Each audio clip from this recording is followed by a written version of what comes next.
Hi, today we're going to be making an Italian-inspired chicken dish with chicken thighs, polenta cake, tomato sauce, and roasted cauliflower. And we'll show you how to sneak a little bit of vegetables into your tomato sauce to get it past your kids, because I know sometimes that can be a challenge. So the first thing we're going to start with is making the mascarpone polenta cake. So let's get started. Okay, so the first thing we're going to do is we're going to bring our water to a boil. The ratio of instant polenta, which is what we're using today as a quick cook polenta, is 4-to-1. So I have 4.5 cups of boiling water in here. I'm gonna go ahead and add about a teaspoon of salt to start with. And I'm gonna go ahead and put 1.5 cups of the polenta in. And then immediately start stirring.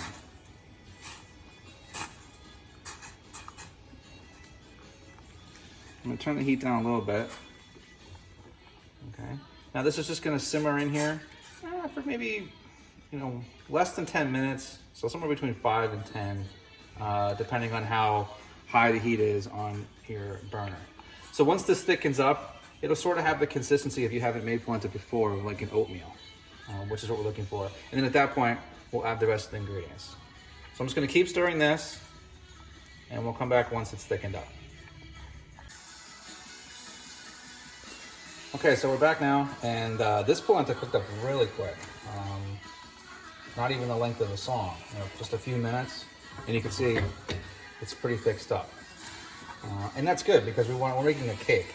Now you can leave this creamy like this, and we're gonna add some fats, some butter, and some cheese to it. And it's really great with a braised meat such as short ribs or ossobuco or something like that. A nice creamy polenta with those meats on top. Today we're gonna take it. Got it on a really low simmer. Okay. I have mascarpone cheese here. Okay. I'm gonna add a spoonful. So, more than a tablespoon. Okay. I also have some butter here. Because I didn't put too much salt in the beginning, whether you have unsalted butter or salted butter, either one's gonna be okay.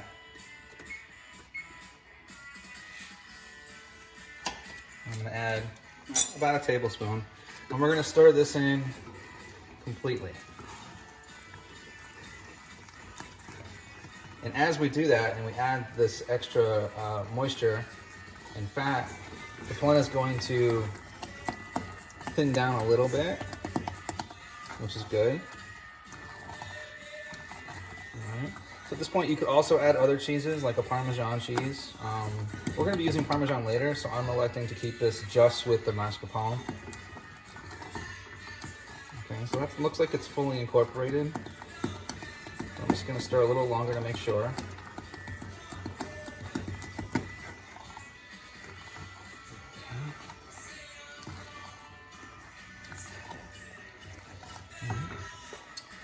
Now I'm going to go ahead and add another pinch of salt, pinch of pepper. Okay. At home, I wouldn't worry too much about black pepper versus white pepper. Nobody's going to come in and critique you for pepper being visible. Okay. Now I'm going to grab a spoon and give it a taste.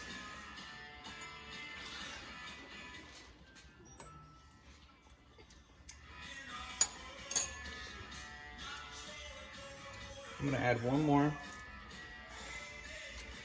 spoonful of cheese.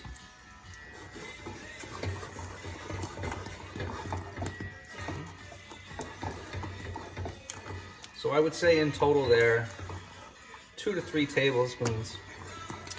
But add it until you like it. It's what you're comfortable with. How creamy you want your polenta to be. I like mine to be pretty creamy. Okay. So I'm going to add another half a tablespoon of butter as well. Okay.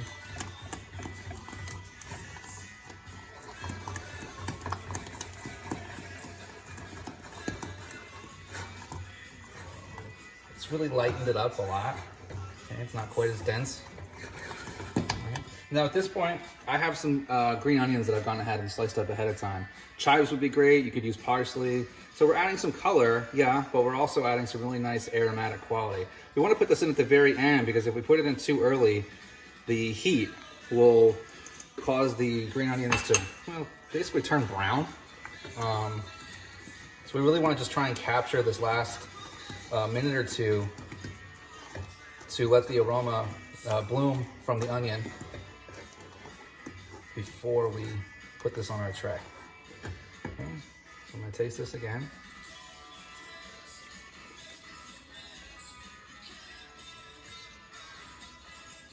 A little bit more salt.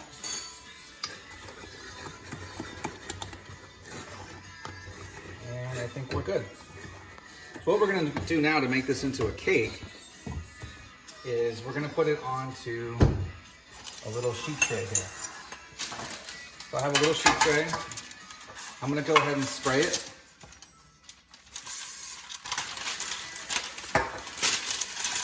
With some parchment paper on it.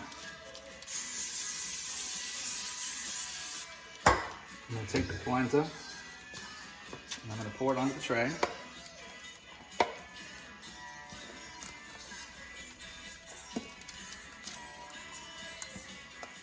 And so you see 1.5 cups makes a pretty good amount. But the cool thing about this is you don't have to eat it all in one day. Okay, we could have done this yesterday for today as well. Okay. And then I'm just gonna smooth it out.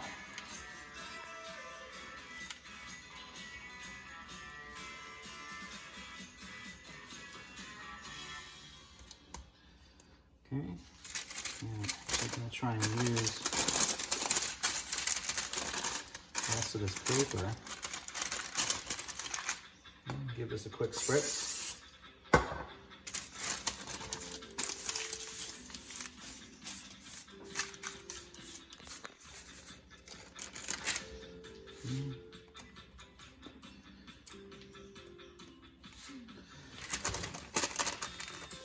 Basically what I'm trying to do is just get an even thickness all the way through.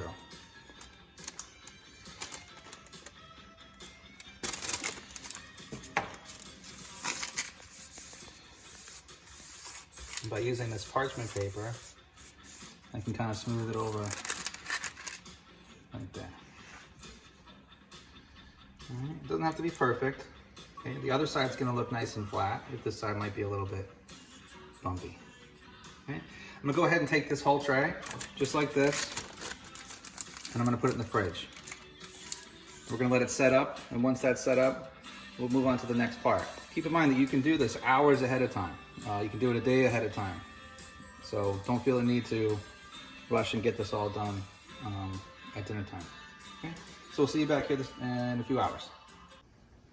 Okay, so we're back. Now the polenta's been in the fridge for a couple of hours and it's completely cooled down and we're getting closer to dinner time. So we're gonna go ahead and get started here. So I have this pot. We're going to start with the tomato sauce in here. So I'm gonna go ahead, put some olive oil. Okay. You can, in this case, you can have the pot on, getting warm or not, because all we're doing is we're just gonna sweat these vegetables. And what I have in here is half of a yellow onion. I have 3 cloves of smashed garlic and 1 zucchini. Now I went ahead and peeled the zucchini, and this is what I referenced earlier in the video about sneaking some vegetables into your kids who might not be big vegetable eaters. The reason I peeled it is after we puree it, we won't really see a lot of green fleck in the tomato sauce, so they'll have no idea that it's in there. What you can do with the zucchini peelings is you can blanch them in water for 30 seconds or put them in the microwave just to cook them enough. You can freeze them. If you get enough of them together, the next time you make yourself a soup or something like that, you can throw all your zucchinis in there, because I'm sure the nutritionists at home are saying, oh, but there's so many nutrients and things in that skin, and you're absolutely right. But I think some zucchini is better than no zucchini. So we've got zucchini in there.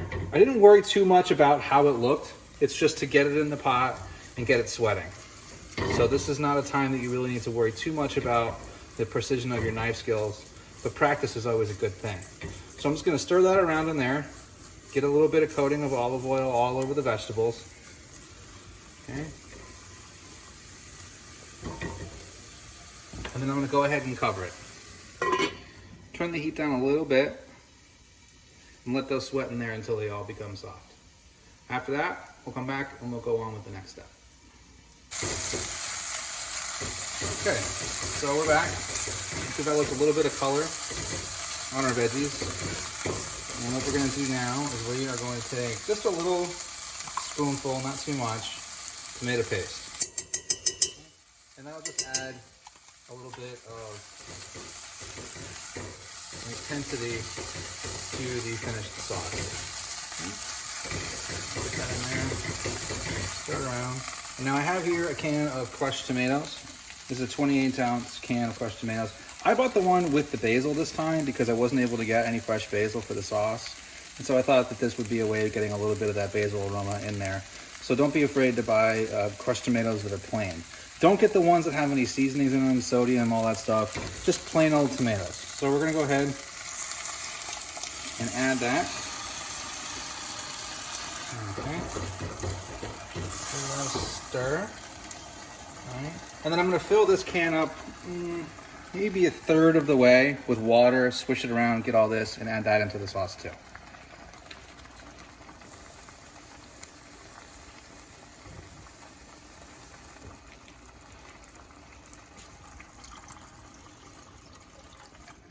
There we go.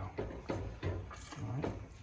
So we're just gonna put the lid on this. I'm gonna turn the heat down even a little bit lower. Okay, so it's just a simmer, a lazy simmer. All right, we'll put the lid on. All right, and then we're just gonna leave that there. In the meantime, I've gone ahead and I've cleaned 1 head of cauliflower into the florets. Some of the florets are really big. You know, they might have started off like that. I just cut those in half, and that'll just help with even cooking and cooking time. All right, so we're gonna go ahead and toss these guys in some olive oil. Okay. So I'm just gonna use one hand for this to keep my other hand clean to add some seasoning. All right, I've already got a little tray here ready to go with parchment. Okay, and spread these out. Make sure everybody's got a little bit of oil on them. All right, and we're gonna go ahead with some salt. I think the best sort of example I've ever heard somebody explain when seasoning food is, and I think it was David Chang, so I want to give him credit, is pretend that this is ice on the stairs and you're trying to sprinkle evenly some salt to melt that ice. So for those of you who've lived in a cold area of the country, you probably know exactly what I mean. Right? So we're gonna go ahead now and stick this tray in a preheated 400-degree oven. And we're gonna set a timer for 30 minutes, and then we're gonna check back on it. In the meantime, our sauce is gonna bubble away, and then we're gonna get our polenta cakes ready and our chicken ready in the meantime. So we'll see you back here in a minute. Okay, so I've let the sauce come up to a simmer. I've taken the lid off. I'm gonna add about a teaspoon and a half of oregano. Okay, and stir that in. Let it do its thing there for a minute. Okay. So just to repeat, we have the cauliflower in the oven, and now we're going to come over to our polenta cakes while our tomato sauce just lightly simmers. Okay. So we have right here a copper pan. It's a non-stick pan. You really need to do this with a non-stick pan. Okay, so we're going to put a little bit of oil in there. Let it get hot. Let's point that up. Okay. So here you can see we have the polenta cakes. All right, so it made a lot more. I just cut out 4 because there's 4 of us tonight. It made 9 about this size. If you wanted to punch them out with rounds, like a cookie cutter or something, try and look a little fancier, you can do that. You'll just end up with a little bit of waste. So for our needs at home, I don't see the need to do that, so here we go. So I'm gonna go ahead and grab a paper towel, and I'm just gonna just make sure I've got any residual moisture off of these. And that'll really help with getting some color on them as well.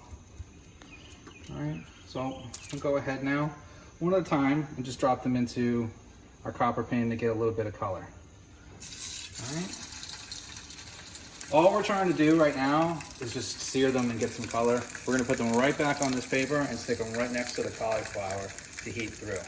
They don't take very long, so you can go ahead and sear these ahead of time like I am now, and put them in when there's, you know, around 10 minutes left on your cauliflower. And that should be enough to get them through. 10, 15 minutes no problem. So in the meantime, we've got about 25 minutes. You know, I think the cauliflower is going to take longer than 30 minutes. We got 25 minutes left on the original 30. We want to go ahead and start the chicken. That'll give the time for the chicken to cook, and it'll also give time for the chicken to rest. Okay? So I'm going to go ahead and sear these, and I'll show them to you before we stick them in the oven. In the meantime, we're going to get started on the chicken. Okay, so we're back. Got our pan hot. We'll throw some more olive oil in there. Okay. I've already gone ahead and pre-seasoned the chicken. We're using chicken thighs, so salt, pepper, and some oregano as well. I like to put them muscle side out to start with. Gives a nice sear appearance.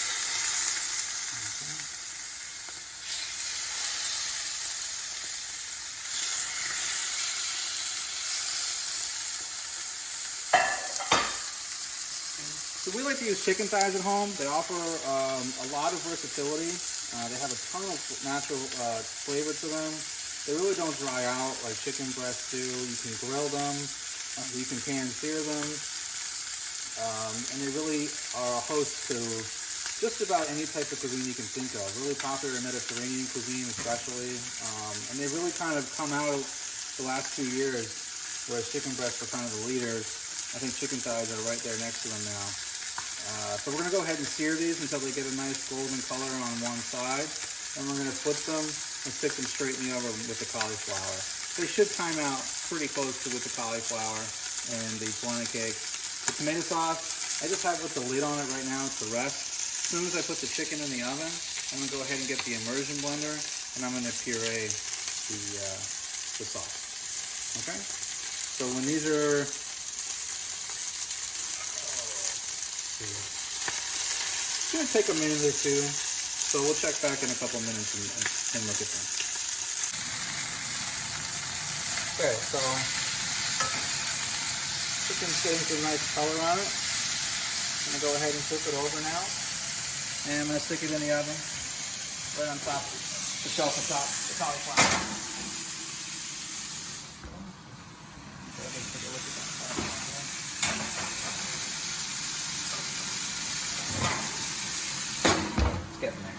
Okay, I'm going to move my tomato sauce back up to the front. Now, tomato sauce you can make way ahead of time. You can make it an hour ago, 2 hours ago, and just have it sitting in the back hot. It's going to stay hot.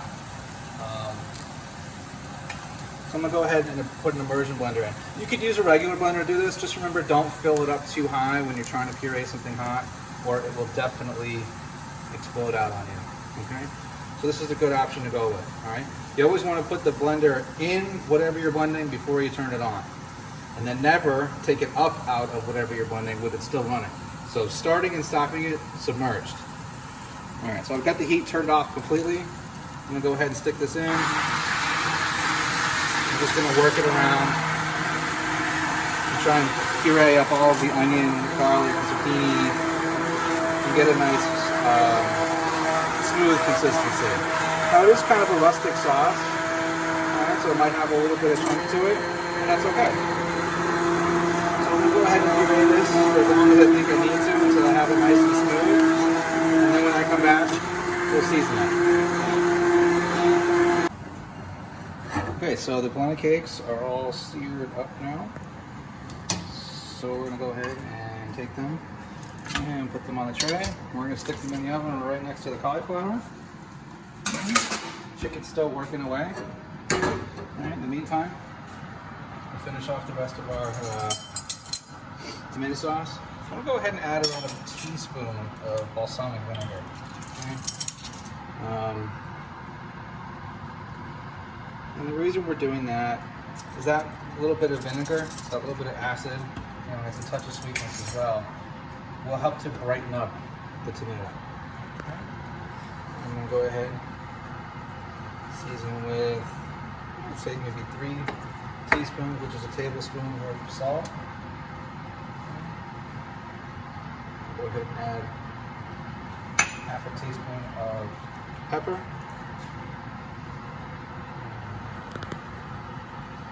Give that a stir.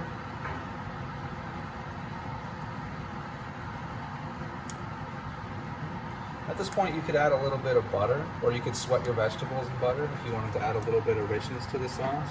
You could hit it with a couple tablespoons of heavy cream if you have some of that in your house. Those would all make nice additions. But I think just like this, really simple, just a couple of ingredients, and it's a home run. So this is going to pair really nicely with the rest of our ingredients. So I'm just going to go ahead and leave the heat off, cover it up, and just wait for the rest of our ingredients to come together. So we have 2 minutes left on that original 30-minute timer. After eyeballing the chicken and the cauliflower and the bologna cakes, when that goes off, I'm going to add 10 minutes, and we should be right on the money. Okay, so that'll put us at around 20 minutes for our chicken, 40 minutes for our cauliflower, and about 12 minutes for our bologna cakes. Okay, so we'll see you back here in about 12 minutes. Okay, so it looks like we're coming down to a few seconds here. We're gonna turn that off, and we're gonna pull out cauliflower. The chicken was already done maybe 3 minutes ago. Double checked that it had reached 165 degrees. And it's been resting for a few minutes, which is great. All right, so we've got some nice roast on our cauliflower, which is what I was looking for. So it looks like everything's sort of timed out just how we had anticipated. So now what we can do is just put everything out family style, or you can go ahead and plate it up. So I'm just gonna start with putting a little bit of cauliflower on this plate, okay? Now we're lucky, our kids really like cauliflower, and they'll actually fight over who gets it. If your kids aren't cauliflower, you could do what we did before, and you could actually put the cauliflower in the tomato sauce, just like we did with the zucchini. Put them both in there and puree them up, and they will never know the difference. And so you'll be giving them a shot of those vegetables that we all want our kids to have. All right, that's a little tricky. Okay. So we got the chicken here. Now we only have 3 pieces, and there's 4 of us. So I'm gonna go ahead and slice them. Okay, so this portion, my kids can share the big one, and my wife and I will have that one. Okay, and then we can come back and put the tomato sauce on.